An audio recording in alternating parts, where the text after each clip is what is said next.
Get ready to dive into one of the darkest and most intriguing mysteries of the Bible. Why did God kill Nadab and Abihu for offering the so-called strange fire? What was so serious about this act that made the divine fire descend with relentless judgment upon the sons of the high priest? Let's unravel together the secrets behind this punishment that, to this day, generates debates, contradictions, and deep doubts among scholars, theologians, and believers. You will discover how a simple ritual mistake can turn into an apocalyptic warning, a message that spans centuries about the gravity of disobedience and the unshakable holiness of God. Get ready to question what you knew about obedience, reverence, and what it truly means to approach the divine altar. Could there be hidden signs and profound lessons in this story that most avoid talking about? Stay with me until the end, because what you are about to hear may change your view on faith, worship, and the relationship with the Creator forever. Don't forget to like, comment with your doubts and theories, and share this video. Your participation is what keeps the portal of the unknown alive, revealing truths that few have the courage to explore. Let's uncover this enigma together and understand why the fire that God accepts does not tolerate strange fire. Amid sands that creak like bones beneath the wind, the tabernacle rises, a petrified bonfire in the heart of the desert, and with it, an order that feels like both a promise and a sentence. Men watch from afar, see the light flicker upon the curtains of linen and gold, and know that here there is no place for play. It was there, in that sacred tent, that God drew the boundaries between the sacred and the profane. Aaron and his sons receive garments that are not merely fabric, but a map of authority. Each thread, each piece, speaks of a responsibility that shreds the ordinary. The fire upon the altar is not a mere horse of light. It is a living witness of the covenant, the seal of heaven engraved in flames, able to consume both the offering and the error. The people wait in a cutting silence, for they have understood that worship does not tolerate improvisation. The law is not a human protocol. It is a reliquary of divine order that protects the community from the abyss. In this threatening dawn, the priesthood becomes both bridge and barrier, mediator and guardian. A misstep is not merely a technical failure. It is an affront to the geometry of the cosmos. The inauguration of the rites unfolds with the precision of an Armageddon clock, each gesture a word written in the air, a note that mingles with the breath of the desert. There is a fear that does not paralyze, but sharpens. It is the recognition that holiness consumes error as fire consumes straw. The narrative of the tabernacle, then, installs an atmosphere of tense expectation. The religious world as a taut tightrope between grace and judgment, and makes it clear that when one touches the altar, one does not play with the laws of heaven. The fire watches, patient and relentless, ready to answer the slightest human audacity. The desert wind whispers among the tents, carrying with it a heavy omen. Nadab and Abihu, firstborn sons of Aaron, walk with steady steps, yet their eyes carry something the heavens do not approve of. Sons of the high priest, trained to handle the sacred flame, they know every detail of the service, but something draws them beyond the boundaries set by God. In their hands, the incense and the fire, but not the fire that came down from the altar.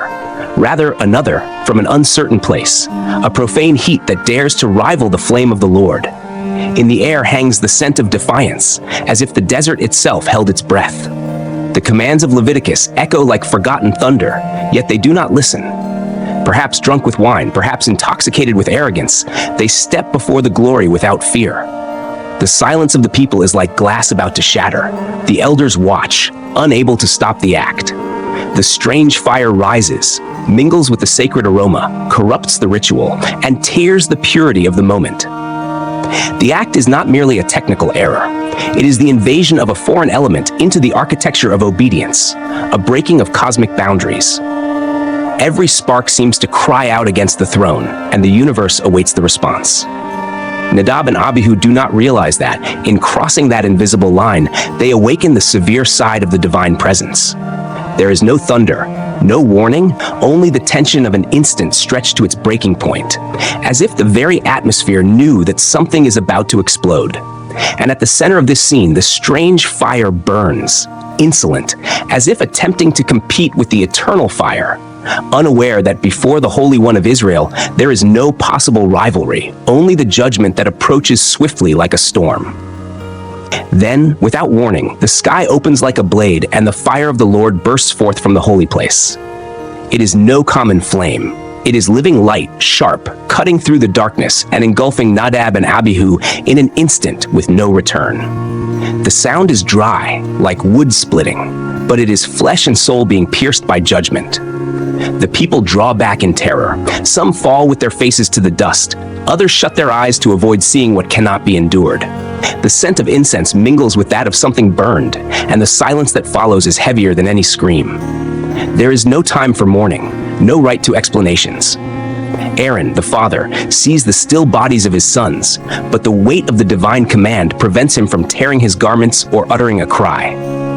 God speaks, and his words echo like hammers of iron. Among those who come near me, I will be sanctified, and before all the people, I will be glorified. The message is as clear as fire in the night. There is no room for improvisation in the presence of the Most High. Those who touch the altar bear upon themselves the honor or the dishonor of heaven. The Levites move in silence to remove the bodies, the people watching without daring to break the stillness. Every gaze is a silent confession of fear, as if all had understood that holiness is not merely a virtue, but an abyss that consumes what is impure. The desert begins to blow again, but now its wind feels colder, as if even the sand had understood the lesson. The altar keeps burning, undisturbed, and the eternal fire, which never goes out, watches over every gesture, every offering, every breath, ready to consume again any audacity that dares to profane the territory of the holy. The echo of this judgment spreads like a shadow through the tents of Israel. Every man, woman, and child understands that the God who walks in the midst of the camp is not a complacent idol, but the Lord who weighs the heart and judges even the most hidden intention. The strange fire ceases to be merely a ritual mistake and becomes the symbol of every human attempt to shape God to one's own will. Among the elders, the murmur is one of warning. One cannot mix what is pure with what is profane, nor add human sparks to the flame that came from heaven. Fear settles like an invisible wall, guarding the people from the abyss. In the silence of the night, each priest mentally reviews the commands given by Moses, fearing to forget a single detail. The incident echoes through the centuries, reminding that true worship is absolute submission, not invention. The fire of God accepts no rivals. It consumes both the legitimate offering and the arrogant presumption. In the darkness, the tabernacle remains a burning beacon, its flame fed not by human creativity, but by the direct command of the Most High. It is in this contrast between light and darkness, between reverence and daring, that the eternal lesson is forged. Worship is not a place to test boundaries, but to recognize them. The story of Nadab and Abihu becomes a memorial of warning, a mirror for every generation that dares to approach God without fear.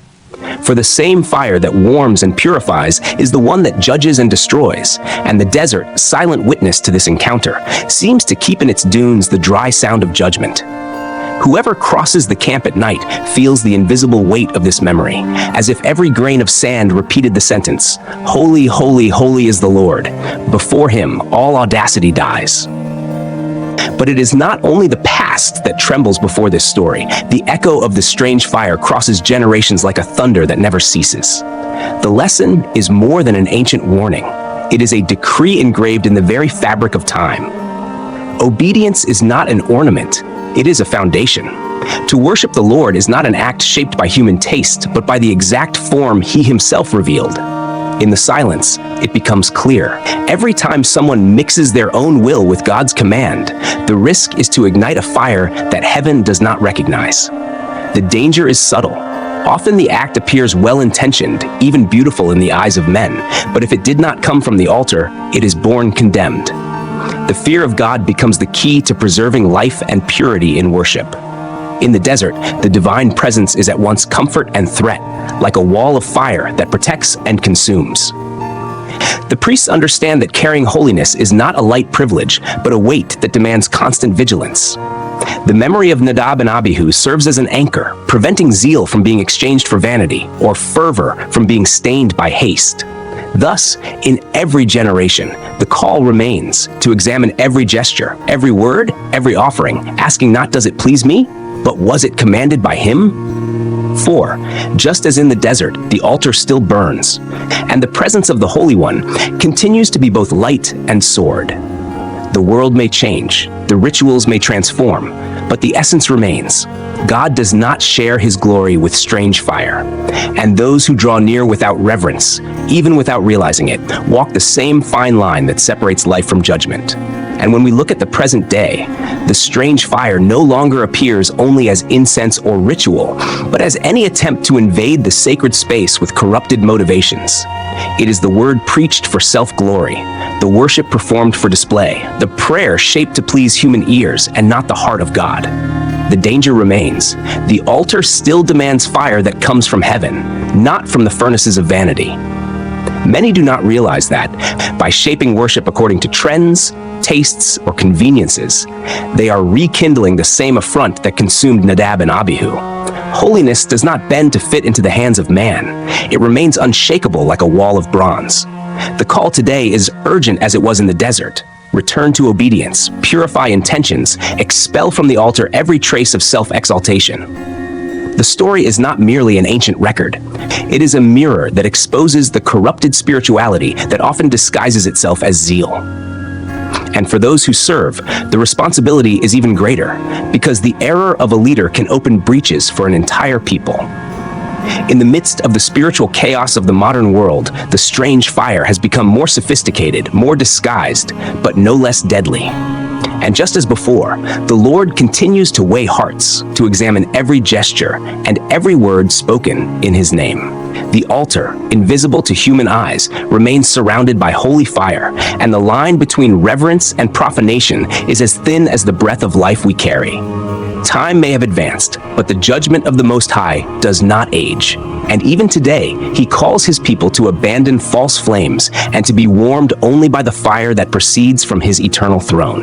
And so, the conclusion of this sacred memory merges with the greatest revelation ever given to humanity. Christ, the perfect high priest, who did not offer strange fire, but offered himself as a living sacrifice, holy and pleasing to the Father. In him there was no shadow of disobedience, no spark of human pride. Every act, every word, every prayer was pure incense, rising directly to the throne. He is the standard that exposes every contaminated service, but also the bridge that allows us to stand before a holy God without being consumed. The cross is the ultimate altar, and the fire that consumed it did not come from men, but from divine justice itself. Today, every disciple is called to offer their life as a pleasing fragrance, not according to their own creativity, but in accordance with the order and pattern revealed in the Scriptures. This means abandoning the artificial flames of the ego and submitting to the purifying heat of the Holy Spirit. For the same God who accepted Christ's sacrifice still rejects what is profane, still weighs intentions, and still manifests himself as a consuming fire. In today's spiritual landscape, where so many voices compete and so many altars are raised without heaven's authorization, the story of Nadab and Abihu reappears as a red warning light flashing on the horizon. It is not about blind fear, but about reverent awe, the kind of fear that shapes steps, filters words, and tunes the soul until every gesture becomes a note in the melody of obedience. The end of this story is not only a warning, but also hope. The one who draws near through the true way finds not destruction, but abundant life.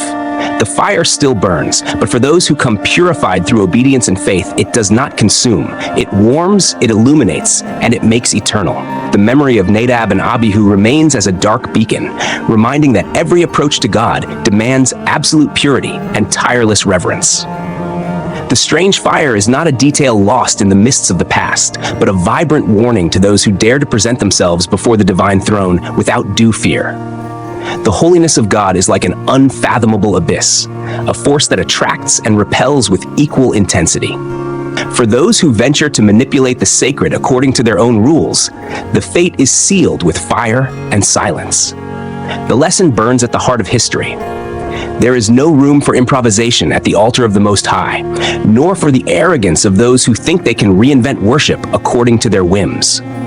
The altar remains, firm and unchanging, surrounded by flames that never rest. And while the world loses itself in its false fires, those who know the truth approach with measured steps, willing hearts, and pure hands. Because only then does the fire that comes down from heaven reveal its transforming power, consuming sin and illuminating the path to eternity. In the heavy silence of the desert among sands that guard millennial secrets, the warning still resounds. Holy, holy, holy is the Lord of hosts. The whole earth is full of his glory. And before this fire, no strange fire can endure. The journey toward obedience and holiness becomes a narrow path, where each step can mean the difference between life and judgment. Nadab and Abihu, through their tragic disobedience, became eternal symbols of the gravity involved in serving God. The strange fire is not merely a physical flame, but the embodiment of all human audacity that dares to usurp the Creator's place. In the vastness of the desert, where the sky seems to touch the earth, the narrative unfolds as an apocalyptic warning. The living God does not accept play with the sacred. Every gesture at the altar is a silent covenant with divine order, and breaking it means opening the way to spiritual chaos. Thus, present days are not free from this invisible battle. The altar remains a scene of conflict between human will and celestial order. Holiness endures as a fire that cannot be tamed, and the story of Aaron's sons echoes in the hearts that approach the modern altar, whether physical or spiritual. The call is urgent. Reject the strange fire that promises to illuminate but only burns. Embrace the sacred fire that purifies and renews, and recognize that in serving the eternal God, the smallest deviation can cost everything. The prophecy of destruction and grace is embedded in this story, a call for every soul to choose the fire it wishes to carry, knowing that the price of irreverence is eternal and inescapable. The desert falls silent, but the message remains alive, pulsing at the core of those who hear with spiritual ears. Nadab and Abihu are not merely distant figures. They are shadows cast over every altar, every worship service, and every heart that dares to approach the Holy One without due reverence. The strange fire is the burning metaphor of disrespect, negligence, and pride that corrupt what should be pure. God desires not offerings colored by human will, but sacrifices shaped in obedience, offered with fear and trembling. The holiness of the Lord is a living, invisible, and relentless wall that separates heaven from earth, the sacred from the profane. Each generation is challenged to understand that the altar is not a stage for vanity, but a sanctuary of the eternal covenant. The message is clear. Divine glory does not mix with the fire of arrogance, nor does it bow before improvisation. Thus, the call echoes through the ages, crossing eras like the breath of a wind unseen, but that destroys what is not solid. The flame of the altar is a symbol of the presence that transforms, but also of the judgment that consumes. Everyone who approaches must do so with clean hands, a pure heart, and a contrite spirit, for before the eternal throne, the strange fire has no place. And as the sun sets over the dunes, the voice of the desert whispers, "Only the fire that descends from heaven has the power to sanctify and save." The silence that follows is dense, almost tangible, as the echo of divine holiness reverberates through time and space. Nadab and Abihu remain as an eternal warning against the arrogance that tries to corrupt the sacred with the flame of their own wills. On the altar of existence, where heaven touches earth, there is no room for fires crafted by human audacity. The God of Israel, whose gaze pierces even the most hidden corners of the soul, demands a devotion that transcends gesture and reaches the essence of being. The story unfolds not merely as an account of punishment, but as an apocalyptic call for each generation to understand that the fire that consumes sin is also the fire that purifies the repentant heart. Amid the desert of the world, where so many voices cry out for attention and so many altars are raised, it is urgent to return to the original purity of worship, where the sacred fire burns without ever going out. For the divine flame is an unfathomable mystery, a source of life and agent of judgment, a fire that illuminates and devours, a force that demands absolute respect. Nadab and Abihu, with their fatal act, became eternal guardians of this truth. Before the Most High, no strange fire can survive. And so the altar remains, burning with a flame that never extinguishes, challenging hearts to choose between the reverence that saves and the irreverence that destroys. The shadow of Nadab and Abihu does not retreat before time. It extends, touching the present with a vibrant and urgent warning.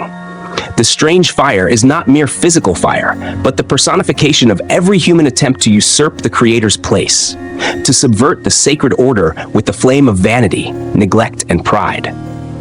In the vastness of the spiritual desert in which we live, where so many seek God by twisted paths, the narrative resonates like an alarm that never goes out. The fire that consumed Aaron's sons is the same that today probes hearts, judges intentions, and weighs every step we take on the altar of faith. The challenge remains to approach the Lord with a broken heart, clean hands, and a soul willing to obey, not according to the voice of the world, but according to the voice of heaven. The sacred altar, symbol of the eternal covenant, demands a devotion that tolerates no improvisation, that accepts no fire from anywhere but the divine throne itself. Thus, the lesson transcends time and space, calling every soul to recognize that, in the presence of the Holy of Holies, there is no room for strange fire. There is only the fire that consumes and sanctifies, that destroys and saves. The choice lies before each one. The heat of judgment or the light of grace, the fire of irreverence or the fire of eternal reverence. The echo of the fire that consumed Nadab and Abihu does not fade. It reverberates through the ages as a severe and indelible warning. In a world where the sacred is often diluted by the superficial and the improvised, this dark story calls us back to the core of holiness. Absolute obedience to the will of the Lord. The altar, symbol of the meeting between the human and the divine, is no place for inventions or experiments. It is a place where the fire that burns comes from heaven itself, not from human whim or pride. Each generation is summoned to examine its motivations, purify its intentions, and offer not what seems good, but what has been commanded by God. The strange fire represents all the temptations that lead us away from purity, that make us seek shortcuts or shape God in our own image. But the Lord remains holy, unchanging, and just, ready to consume all impurity that tries to corrupt the altar. Nadab and Abihu thus become apocalyptic figures, symbols of the thin line between grace and judgment, between life and spiritual death. And while the world dances among artificial lights, the flame of the true altar shines incessantly, challenging hearts to choose the fire they want to carry, the fire that consumes or the fire that sanctifies. Because before the Lord of hosts, no strange fire can survive. There is only the flame that illuminates, purifies, and eternalizes. The fire that consumed Nadab and Abihu remains as a glowing beacon, a warning etched in the pages of sacred history that cannot be ignored. In a world that constantly seeks to reinvent spirituality, mixing traditions, emotions, and human wills, the challenge remains unchanged: to approach God with humility, reverence, and absolute obedience. The heavenly altar does not tolerate fire made by man, no matter how beautiful, fervent, or sincere it may seem. The strange fire is the living metaphor of everything that contaminates true worship. Pride, negligence, carelessness, and the attempt to manipulate the sacred to serve one's own interests. Every flame that does not come down from heaven is an affront to the holiness of the Lord, and the same judgment that fell upon Nadab and Abihu silently echoes in our days, calling for purity, fear, and submission. Those who approach the altar with sincere hearts will find the fire that purifies and saves, but those who insist on their own ways will face the fire that destroys and consumes. The lesson of this episode is an apocalyptic call, a voice that crosses centuries and resonates in the hearts willing to hear. Holiness is not a choice, it is a command.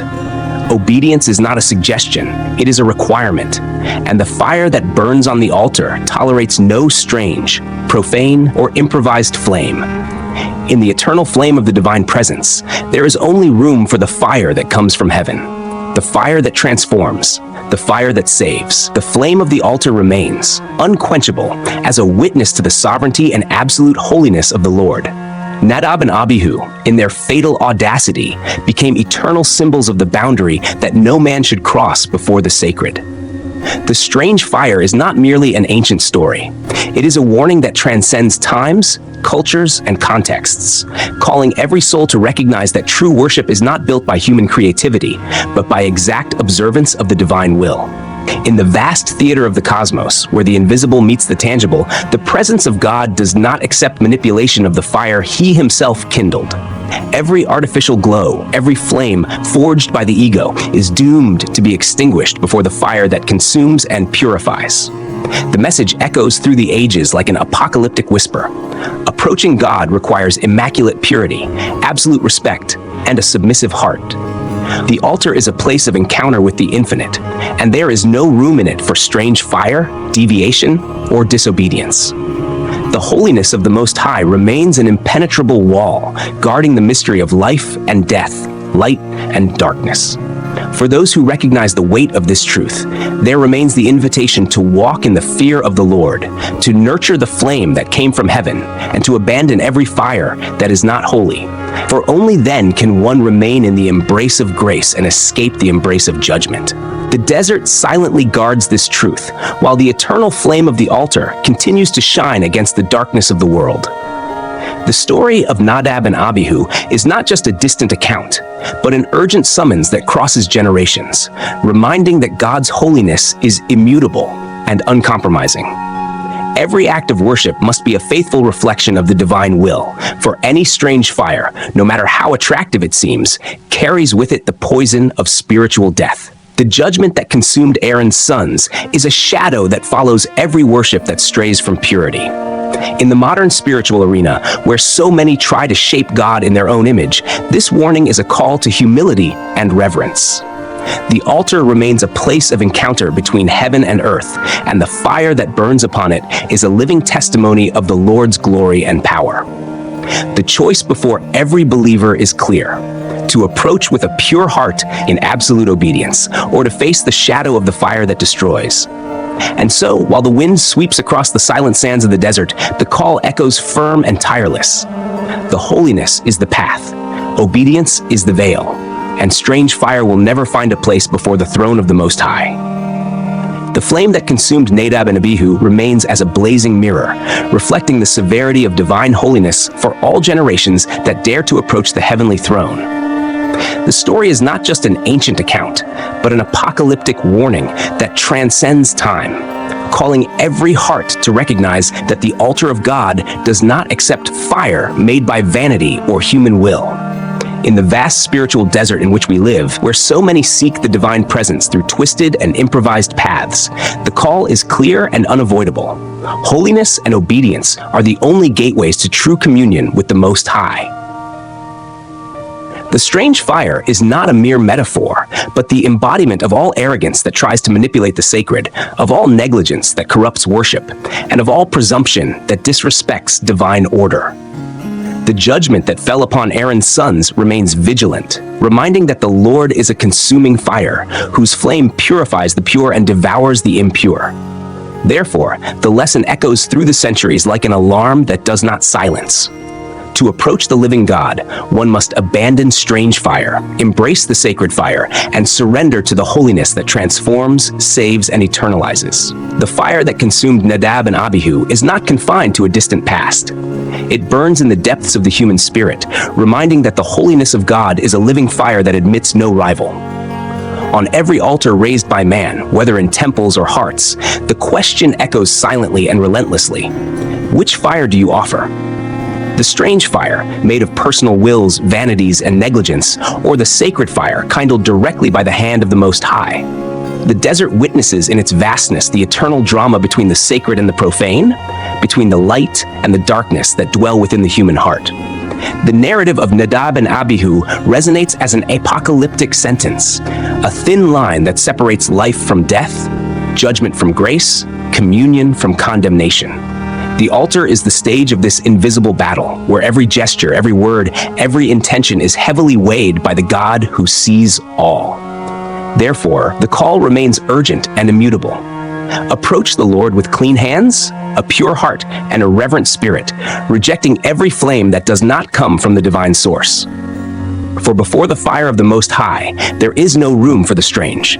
There is only the flame that consumes sin, illuminates the path, and sustains eternal life. The silence following the fire that consumed Nadab and Abihu is not empty but laden with the weight of the eternal. In the desert sands, where heaven seems to touch the earth, the holiness of God casts a deep shadow over all who dare to approach. The narrative that many might relegate to the past reveals itself as a perpetual warning, an apocalyptic call to recognize that the Lord's altar does not tolerate strange fire, nor reckless gestures. Every soul seeking God must understand that true worship demands not only fervor, but strict obedience to the commands of the Most High. The flame that burns on the altar is alive, relentless, and sacred, ready to consume arrogance and purify repentance. The strange fire symbolizes all that corrupts the sacred: presumption, negligence, and the desire to shape God in one's own image. In the present, where so many get lost in empty rituals and superficial faith, this story resonates as a sharp and necessary alert. The altar remains firm and glowing, calling every believer to choose the fire that destroys or the fire that saves, the path of reverence or the path of downfall. For before the eternal throne, there is only room for the fire that comes from heaven, the fire that consumes, purifies, and eternalizes. The desert silently guards this truth, while the eternal flame of the altar continues to shine against the darkness of the world. The story of Nadab and Abihu is not just a distant account, but an urgent summons that crosses generations, reminding that God's holiness is immutable and uncompromising.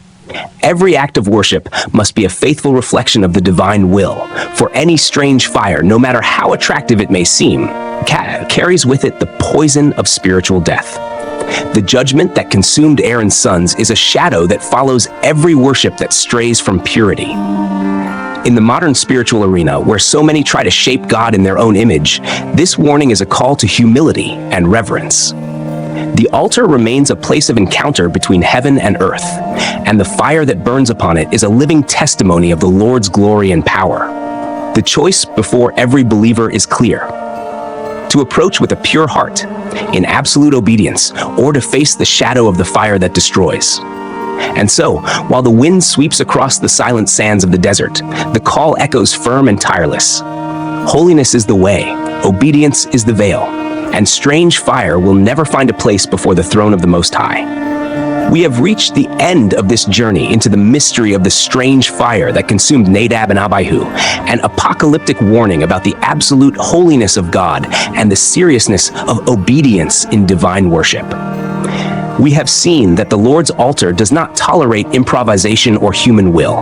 The flame that burns there must be the sacred flame, coming directly from the heavenly throne, capable of purifying, illuminating, and saving, and not the fire forged by arrogance or negligence. This ancient story still echoes today, reminding us that true worship demands reverence, fear, and total submission to the Creator. On the spiritual path, the strange fire manifests in attitudes that try to shape God according to the ego, risking communion with the divine and opening the door to judgment.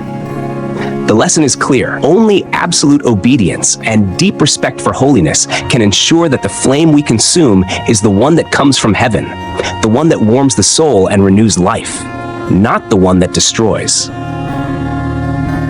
If this message impacted you, and you want to dive even deeper into the mysteries hidden between the lines of history and faith, be sure to subscribe to the Portal do Desconhecido channel, activate the notification bell to receive all updates, and share this video with those who need to hear this truth. Leave your comment telling us what intrigued you the most in this story, and which topics you want us to explore in upcoming videos. Here, the unknown is revealed, and together, we unravel secrets that few dare to touch. Until the next encounter, where the mystery continues.